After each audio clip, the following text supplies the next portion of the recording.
Up next on Think, an analysis of QAnon that might change the way you think about the movement and everybody who gets caught up in it. It's a game that plays people. We'll spend this hour with media, fiction, and games researcher Reed Berkowitz, who says the unidentified Q uses classic game design techniques to hook people on bizarre beliefs about a deep state conspiracy of child sex predators and all the elite celebrities who are in on it. We'll learn how QAnon benefits from our tendency to imagine meaningful connections between unrelated things, and talk about why its followers quickly lose trust in traditional sources of information. Our conversation starts after a short break.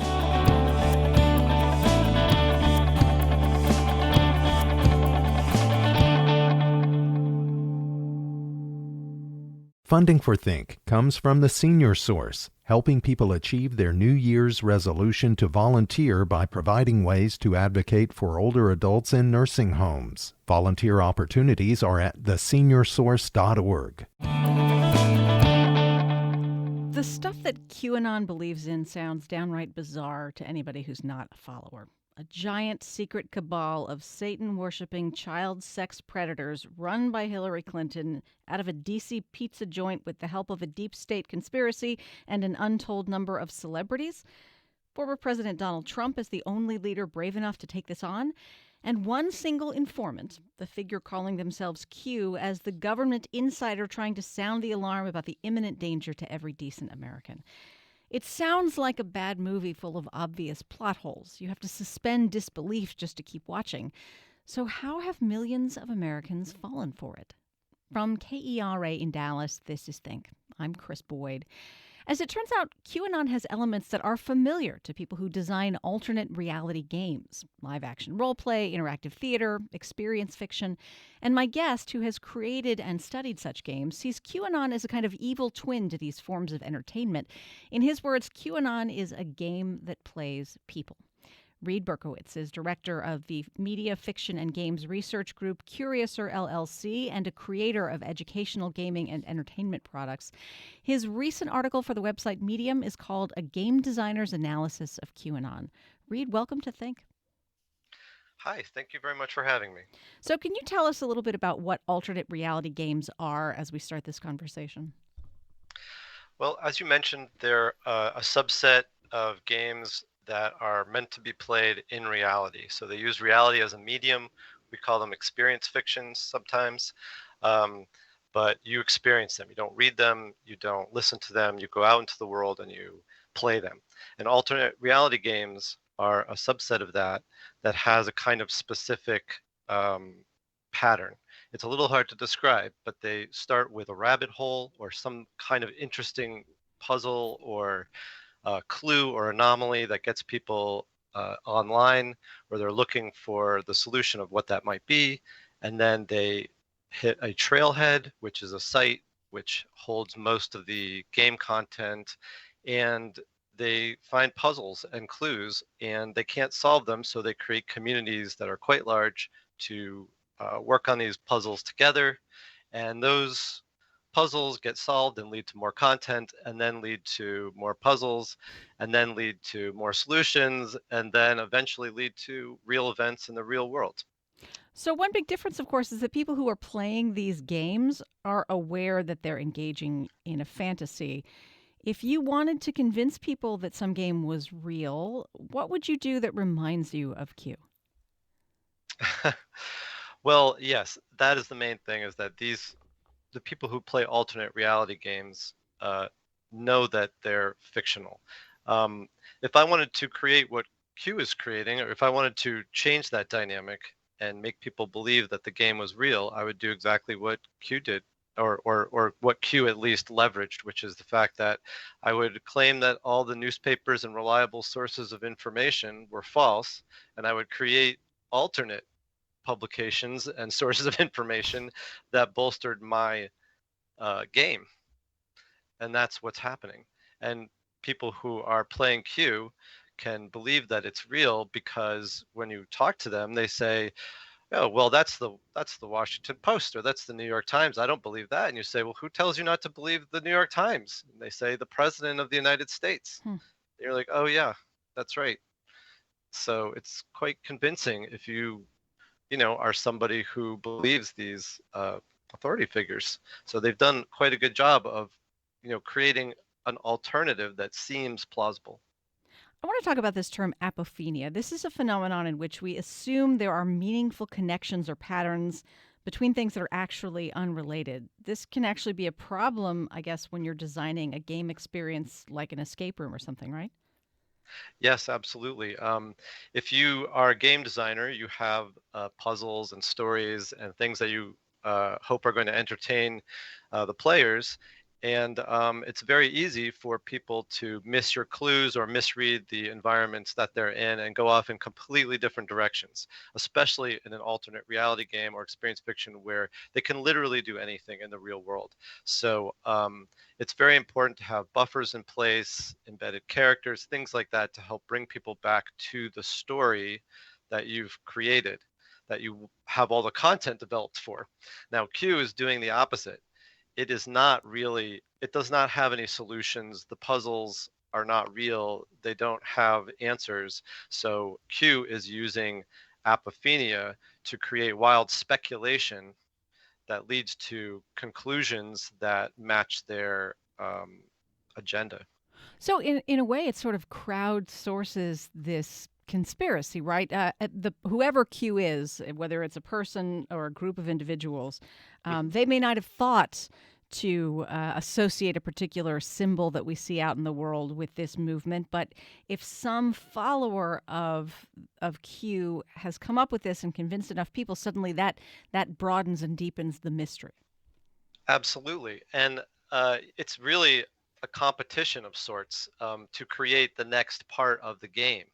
So Q probably has again, whoever they are, has a structure that they would like to lead people to. They've got conclusions that they want to bring in, but if there is something particularly interesting that a crowd member comes up with, they'll just let the crowd run with it. I mean, you have to understand that a lot of the things that the Q community has latched onto were not actually um, dropped by the creators of the game. They were created by the community, and they just kind of ran with it. And Q kind of gave them props and said, "Oh, that's great. Yeah, maybe it is. Maybe Kennedy is alive." Hmm. But he didn't say that. The crowd decided that. So a lot of these deadlines that got broken and people say, well, Q is wrong all the time. Well, it wasn't really Q. It was the community itself that was taught how to think in this way that created their own kind of entertaining narrative. So, how do people get caught up in QAnon in the first place? What is a typical sort of first exposure that draws followers in? Well, just like an alternate reality game, it might be something curious that you notice that you want to look up that you hadn't heard of before. So, for instance, let's say you are walking by and you see a Save the Children rally, and you don't really know that it's a Q funded, rally, but you're interested. And sometimes on the signs, instead of saying, hashtag Save the Children, it might say hashtag WWG1WGA. You might be, what is that? And you might ask somebody, or you might Google it. And when you do that, you enter the Quniverse. You start to see all these tags and all these people, and you end up at one of the Q sites and talking with the Q people and trying to understand, what you've just found. And Q is constantly exhorting followers to do their own research. How do you think that it affects people's sense of affinity toward the movement? I think when you do your own research, it's a very effective way to lead somebody into your own way of thinking without challenging them. So if you come to an idea yourself, then it's yours. You own that idea.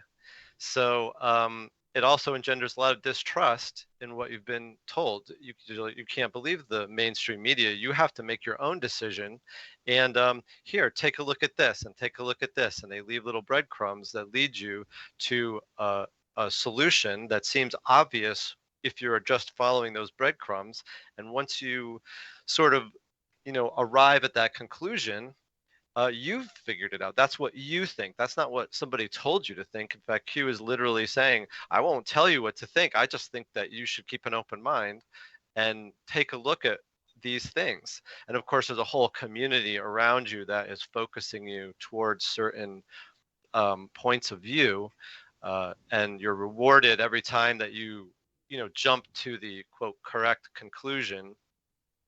The questions that you're being given are very pointed and leading, and they're very biased. So you know what direction to go in as you do this. But ultimately, if you can get somebody to arrive at the conclusion that you want them to on their own, then it becomes a part of their personality, and they came up with it. And if somebody tries to argue them out of it, it's very hard, because as we know, when you challenge someone's core beliefs, things that they think of as true, they can fight almost as if they're being physically attacked.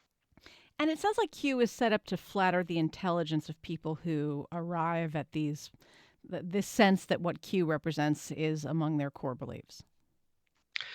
Yeah, I think that anytime that you're playing a game, it's first person. You become the hero, and that's one of the things that's wonderful about games, and that's one of the things that Q quote researchers love about Q, is they become the main character, and they're solving the problems, and they're following the clues, and they know things that other people don't know. And after a while, yeah, it seems obvious to them, and we seem kind of, in the weeds, us out here. We just there are people probably shaking their heads right now, listening to me, going, "Oh, he just doesn't. He's not getting it." Hmm. Well, I mean, how susceptible are people who go in skeptical? I sent your article to all of my young adult children just in case they have friends who've gotten caught up in this. But I wonder, I mean, could any reasonable person spending enough time on Q associated sites get drawn in? That's a really interesting question. I think that um, a certain amount of knowledge about how alternate reality games work and how LARPs work is kind of inoculating. So I think when Q first started, a lot of the people that were involved probably understood that it was a LARP, or understood that this was some type of fiction. Mm. Then, as people came in from the outside, they played it very straight, and they made it seem as real as possible. And that layer of people that always kind of believed that it was a fiction were gone. So I would say that you can spend time there and look at these things if you're well inoculated. you know if you especially, I would say, if you're not isolated. So if you have friends who are scientists and Democrats and Jewish, you're not going to suddenly imagine that they are part of an evil plot to overthrow you know um, righteous politicians in America, and hoard children in their basements, because you can't project onto them. I think that's a large part of how this works, is that people just simply, they don't know the people they're projecting onto. It's very hard to do that when you have direct experience. So I would say those would be my caveats to looking into Q.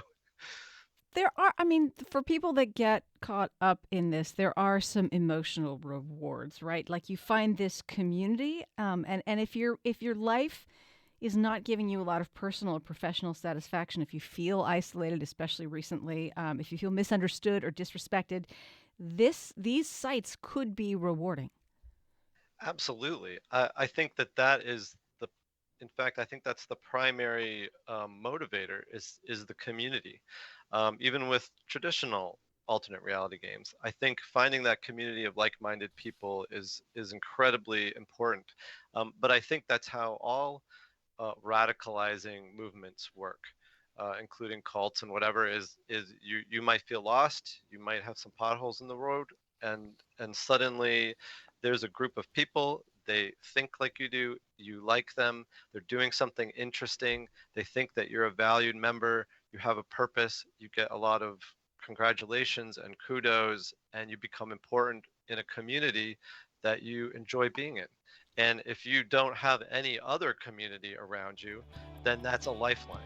My guest You is know, Reed Berkowitz. He's director of the media fiction and games research group Curiouser LLC, and he's just published a piece on Medium called A Game Designer's Analysis of QAnon.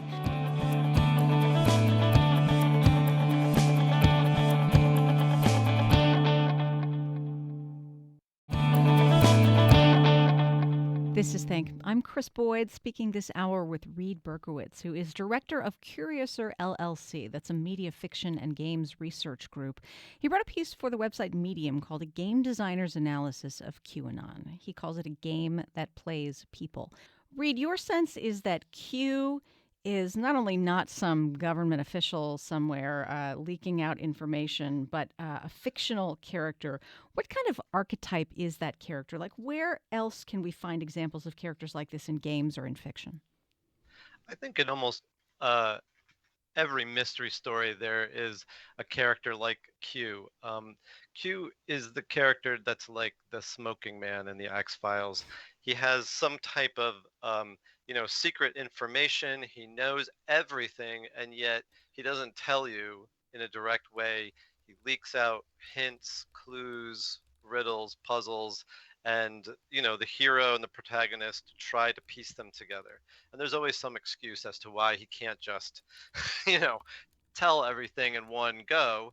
In Q's case, Q doesn't want you to be told what to do. Q wants you to make up your own mind and come to your own conclusions. So he, in this way, he's leading you down the rabbit hole. In a real situation where there are whistleblowers, people get rid of the information as fast as possible and as large an amount as possible to the most trusted source as possible. They don't necessarily put their clues, on obscure internet sites. Um, they it might be Chelsea Manning or it might be Snowden. They dump everything all in one block. They want it. They have real information that they want to disseminate. Oh, I see. So, in other words, true whistleblowers don't just sort of throw it out in the ether and then keep teasing people with a little bit more. Yeah, no, it's just not how it works in real life. People who have information that they feel is important and or even dangerous, they disseminate it immediately. But That is the pattern of people who are real life whistleblowers. In movies, you tease it out because that's the plot. That is the plot. The hero putting the pieces together and finding the clue to the mystery. The movie would be 10 minutes long if you just said, "Oh, James did it."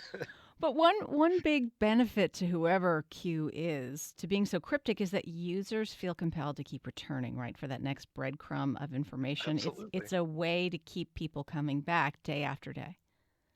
Yes, it's a completely fictional framework that's used in books and movies and games, and it's very effective in making people feel like the heroes and keeping them coming back. It's a long arc narrative. You mentioned that people will say, well, where did you get your information that this is fake? The Washington Post? How does sowing distrust in media and government and other institutions empower Q? Um, because if you are looking around you and you suddenly don't believe anything anybody tells you, if that's the main narrative, then anything's possible.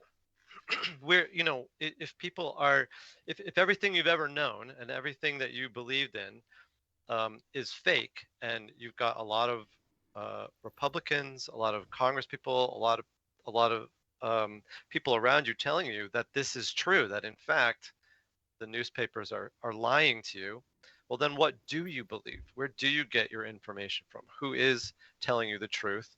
And it could be anybody. You don't know where to go, but luckily you've got a friendly Hmm. forum of people to direct you to other sources of, quote, information, and to an untrained person or even to a trained person, they seem absolutely legitimate. So, I mean, how could there be that many people on OAN or, other news sources? It almost seems like a conspiracy theory in itself. So how are you going to convince somebody that that the president and all these people are lying to them, you know, to get them to not believe in conspiracy theories? Yeah. Yeah, I It's mean, complicated. the thing I always say as a journalist is just because we tell you something that you don't like doesn't make it not true. But I mean, I can understand, people don't want to believe the information that's coming to them from kind of official sources. And it's not that those sources have been perfect at all times, but their sense becomes these kind of authority figures don't acknowledge the conspiracy. That's because of the conspiracy, not because the That's right. conspiracy doesn't exist, because it's so hard to prove something doesn't exist. Right. Once you have a doubt, it's very hard to dispel that doubt. And also, on top of that, Q is providing them with answers to the same problems that the press is talking about. And the press is saying, is giving all the angles. It's complicated, and there's these, influences and that influence. But Q is giving them totally fictional answers, which are short, concise, and interesting. And they make sense. Like right, why wouldn't all these rock stars and people, they look like they're in a cult. They've got yak heads and weird devil signs and pentagrams and Illuminati stuff, and Q says, oh, that's because they're in a cult. And you go, well, that is the obvious answer. So, if you had to guess, would you think the entity that started all this is just someone who wanted to see how much trouble they could cause, or is it some? Now I'm sounding like a conspiracy theorist. Is it See? some some agent that wanted to kind of foment, uh, uh, you know, strife in the United States? Wow, that's a great question. I think functionally it doesn't matter because they're definitely, It's they're working. Yeah. following the narrative. They're following the trail of disinformation in the United States. Is it official? Is someone calling them up saying, okay, now we got to talk about, we got to talk about vaccinations, right? Like, let's mess that up. Or are they just seeing that out there and immediately the group of people that are involved in Q is the same group of people that would be interested in something like that and just piggybacking on it for leverage? It's almost impossible to tell. But what's clear is they're intricately tied to it, and whether or not there's a direct line or an indirect line, they seem to be matching it word for word. So I'm very curious about the motivations. I think we'll find out someday.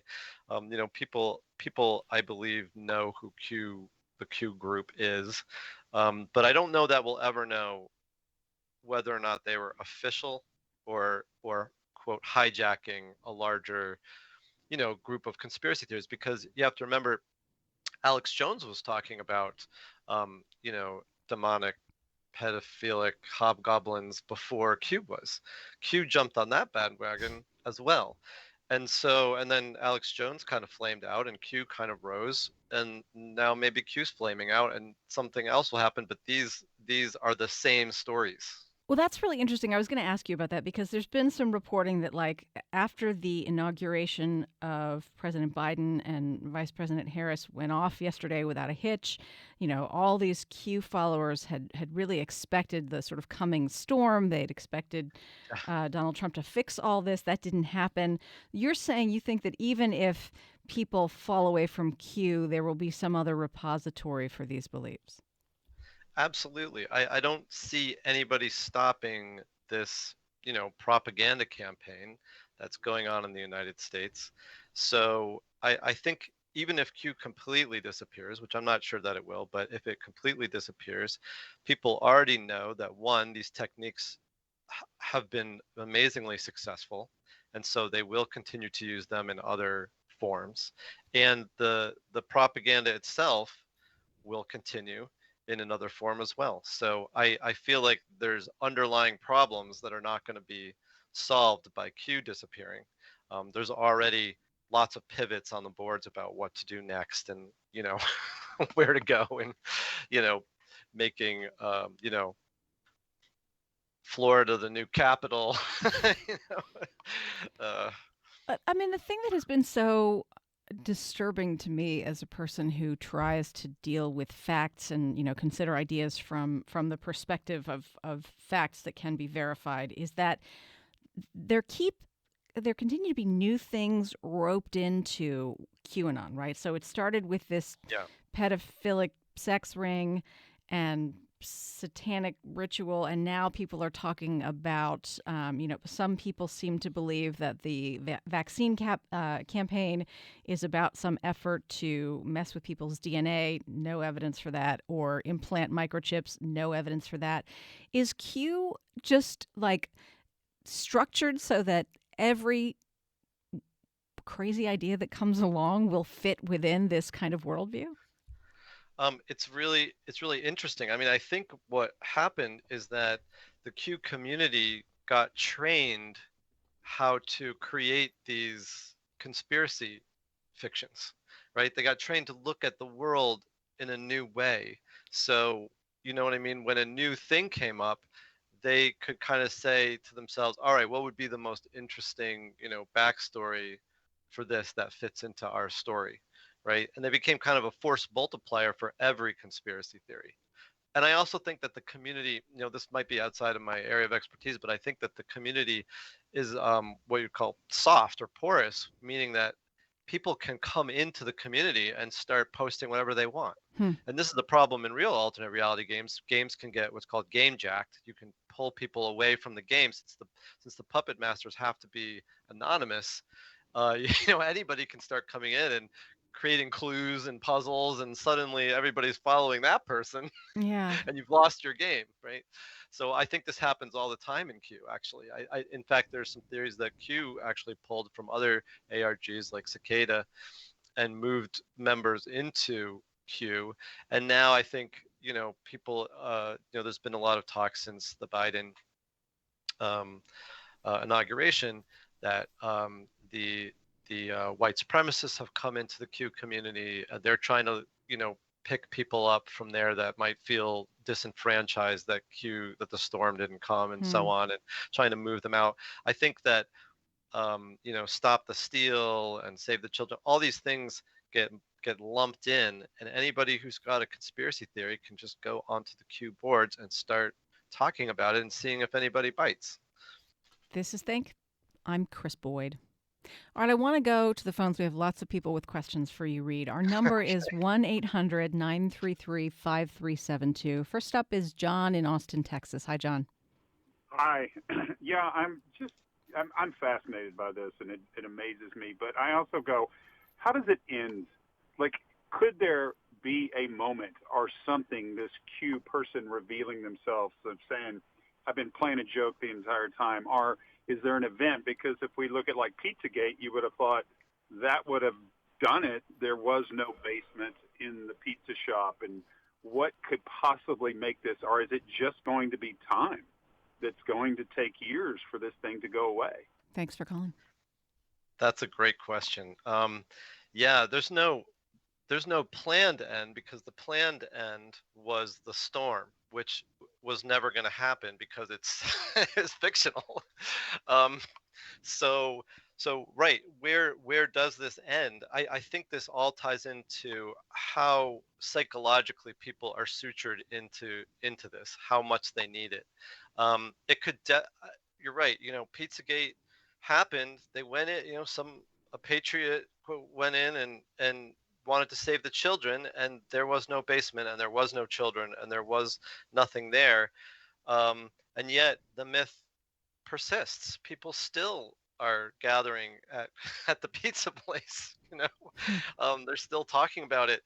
Um, you know, it keeps changing and saying, well, maybe it wasn't that specifically, but we dug up so much great information, and that was the real benefit of this, and we have to get this out there still. Yeah. So everybody, I think, is hoping that this is it. This inauguration is the thing where people realize, oh, it was a game all along. Like I was hoping it was real, but it wasn't. And if people are only partially into it, I think that's what will happen. I think many people right now will just say, I can't believe it, I can't believe it. They'll be miserable or depressed, and then they'll leave it because they'll realize that it was not true, it was a fiction. Now if people are really sutured in, anything could happen. they could really pivot this, and we also don't know what the main players or quote characters are going to do. So we don't know what Trump is going to do. We don't know what the hoster of the 8con, where all these where the Q drops had ended up. We don't know what they're going to do, but they've all hinted that they're going to do something. Hmm. Right.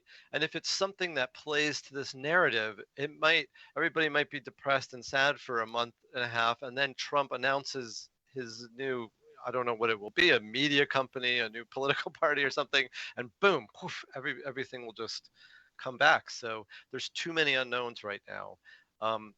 Fingers crossed that people understand that it's fiction, that it all led up to a great conclusion that couldn't have ever happened, and they face reality. But my gut feeling is there's going to be a lot of effort to make people feel that that's not true, that somehow this is still continuing, and that it's even better than ever. Come back for season 2.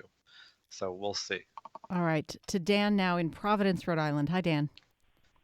Hi, I have a lot of people in my family and circle who have all over the place on theories, but I respect their intelligence and curiosity. And as I've tried to understand how they come to such different conclusions, I've come to believe that one of the essential reasons is that search engines customize themselves to you as you use them. You know, if you and I both have a laptop and we use it for a year, and then at the end of the year, you put the same search terms into Google on both of them, you'll get totally different answers. And so I think that's one of the things that makes this theory do your own research work, because they know if you're going to get the answer you're looking for, because Google's been not doing that to ruin the world, doing that to enrich themselves. But that's something that could actually be fixed. I mean, search engines could be mandated to give anonymous and consistent answers to everyone. If you and I all had different dictionaries that had different meanings for the words, it would be very hard to resolve an argument by doing your research. All right, Dan, I have to take a break right now. We'll make sure and get a response from Reed in a moment. My guest is Reed Berkowitz. He's director of Curiouser LLC. That's a media fiction and games research group. And he wrote a piece for Medium called A Game Designer's Analysis of QAnon.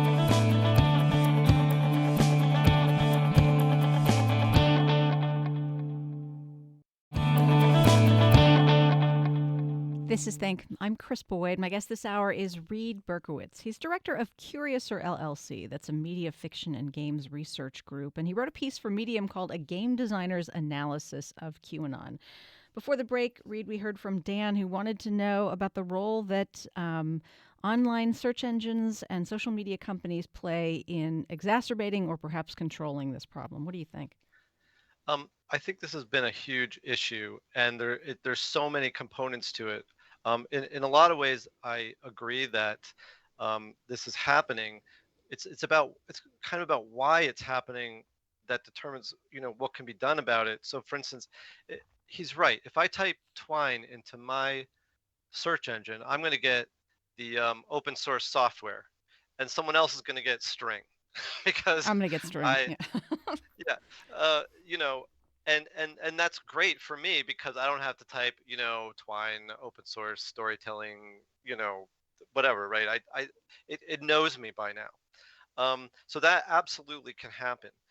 And also on social media and things like that, of course, it's trying to match you to the world that is connected to you, to your point of view, which only exacerbates it, which only makes it more whatever it is that you are into.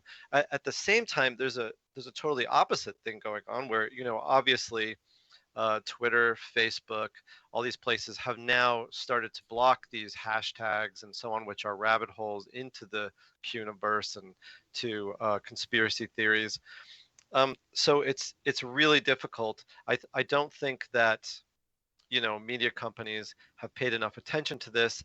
But then again, they are literally being attacked from the outside by, foreign governments and internally by media groups. And it's just a very confusing issue. But I do think that if you're being tracked and monitored all the time, and people are are trying to optimize their systems to provide you with the best experience that matches your point of view and what they think you're trying to get, you're obviously going to end up in a bubble.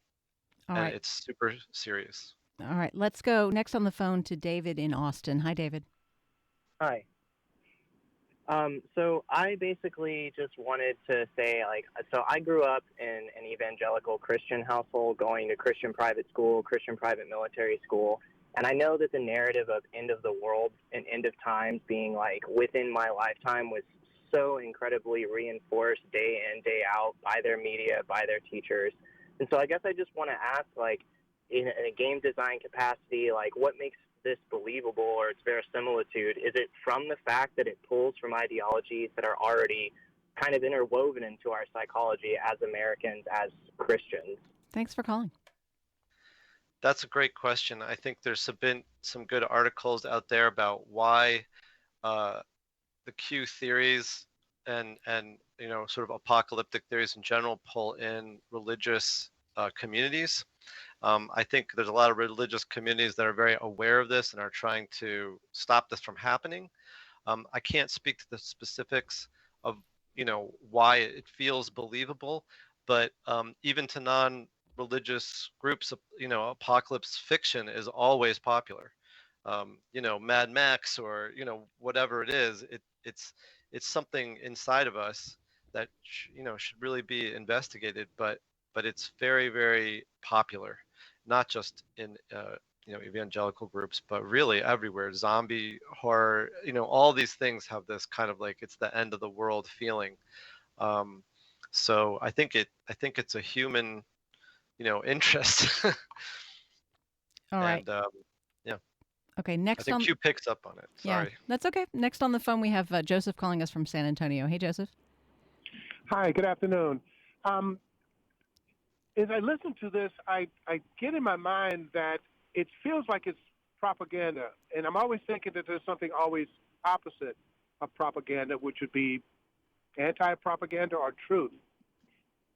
Wouldn't it be a profitable way to be able to have a game system that could actually help an individual discover for himself or himself what truth really is, and actually play that with other people and understand that by getting the game right, you can understand truth in yourself even better?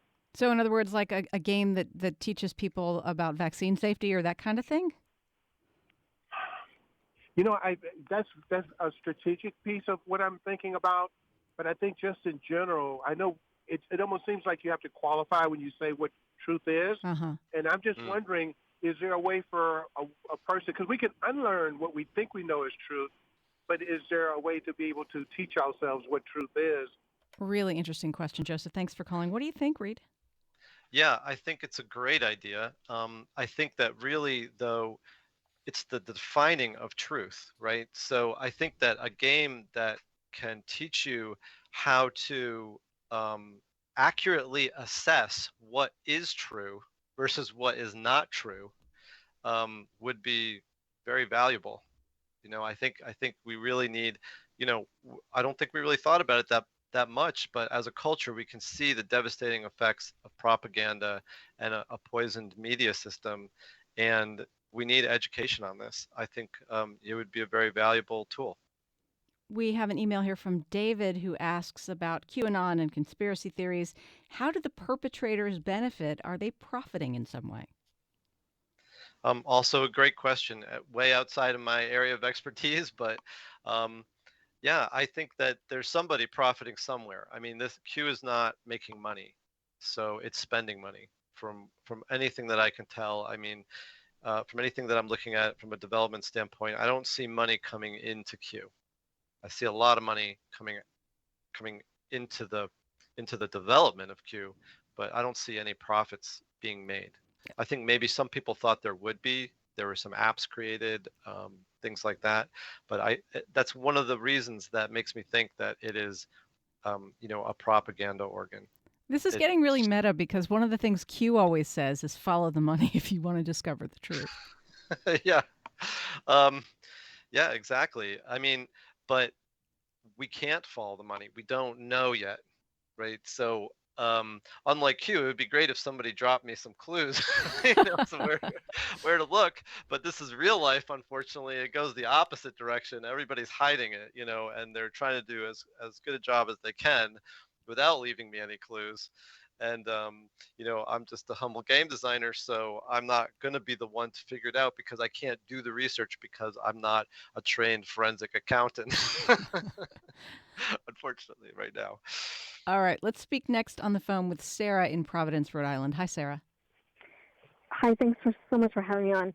I've been watching this for years. The best way I can describe this is seeing smoke before there was fire. I have a college friend who is a leader in the Q movement. He now has 100,000 followers on social media.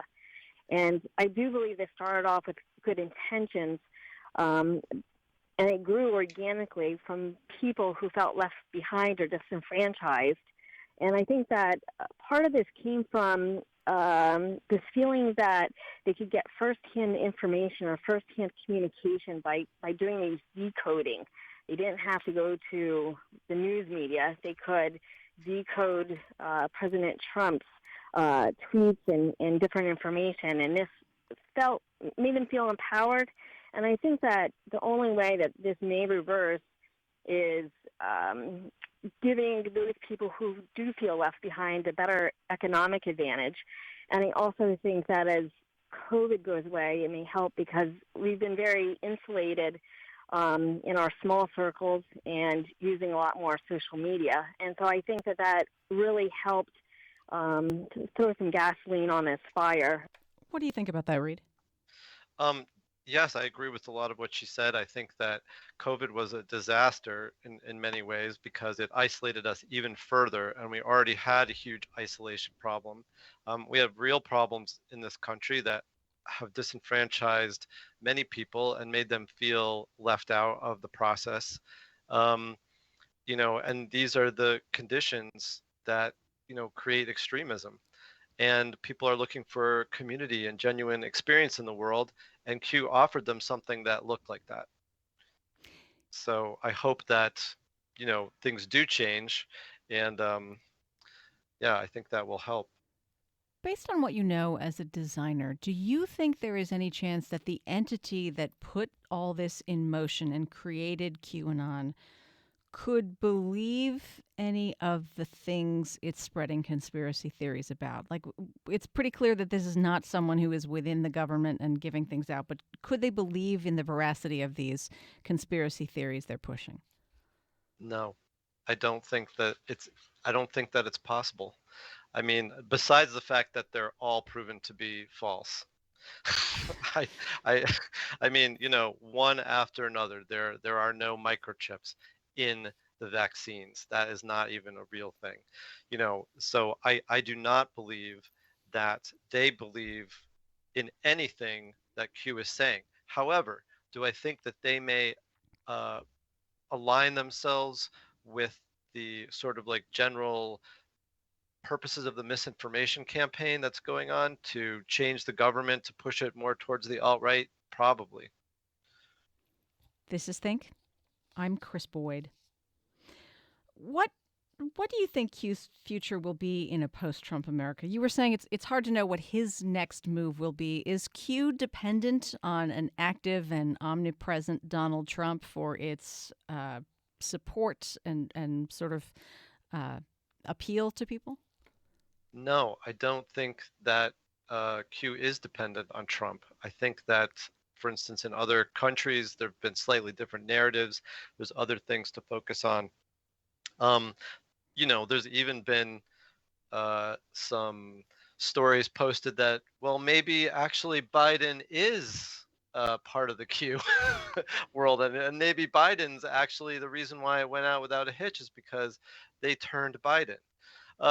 So you could go any direction you want to if you're willing to suspend disbelief to that level. So I think, however, Trump was a huge supporter of Q, and I think that he definitely force multiplied it and gave it a lot of attention and was a wonderful character in the story that you could kind of believe these things about because he seems like somebody who might do that. And he himself said, well, I would, if I could help do that, sure, so he is a big character, but I don't think they need him. But will that effort continue? I don't know. I want to be careful how I ask this. Are there things that, in looking at how Q has been designed and how many people have been pulled in, as a designer of entertainment products, and I want to make clear that's all you're trying to do, are there things that you have to admire about the craft of what Q has managed to pull off? Yeah, absolutely. I mean, I think that Q has solved some big problems in alternate reality game design, which especially is how to get people to create their own content. You know, when someone's creating their own content, the game can go on indefinitely, right? And there have been several attempts to create long-term alternate reality games, and usually they blow out pretty quickly because the money just can't be recouped, and it costs a lot to create real content, real puzzles that real people go out and solve. But if there's no answers and there's no puzzles, then Q's kind of solved he's cracked the nut, so he can keep going and going. And when something's wrong, or something doesn't turn out, there are already 5 or 6 other conspiracy theories that people are working on to try to solve, and they just say, oh, well, that one didn't work out, I was only kind of into that one anyway, but I'm really into this one. So we've got just about a minute left, and it's human nature to think everybody else believes in conspiracy theories and crazy stuff, but I only believe the truth. What, Reed, are some questions we can ask ourselves, or some things that we can do so that we don't get drawn into some kind of conspiracy theory like QAnon, something that could be fake and potentially dangerous for us? I would say stay connected to people, to not just to people that believe the same things that you do, but try to foster relationships with people, across the aisle, of different ethnicities, of different religions. Really, I think community is the inoculation here. And the more people you know and the more experiences that you personally have, the less you distrust the world. Reed Berkowitz is director of the media fiction and games research group Curiouser LLC and a creator of educational gaming and entertainment products. His recent article for the website Medium is titled A Game Designer's Analysis of QAnon. Reed, this is fascinating stuff. Thanks very much for making time for us. Oh, thank you so much for having me on. You can like our page on Facebook. We're on Twitter at KERA Think. You can find our podcast free wherever you get podcasts. Just type KERA Think in the search bar, or listen by streaming directly from our website, think.kera.org. On the website, you'll also find information about shows we have coming up in the next few days. Again, I'm Chris Boyd. Thanks for listening. Have a great day.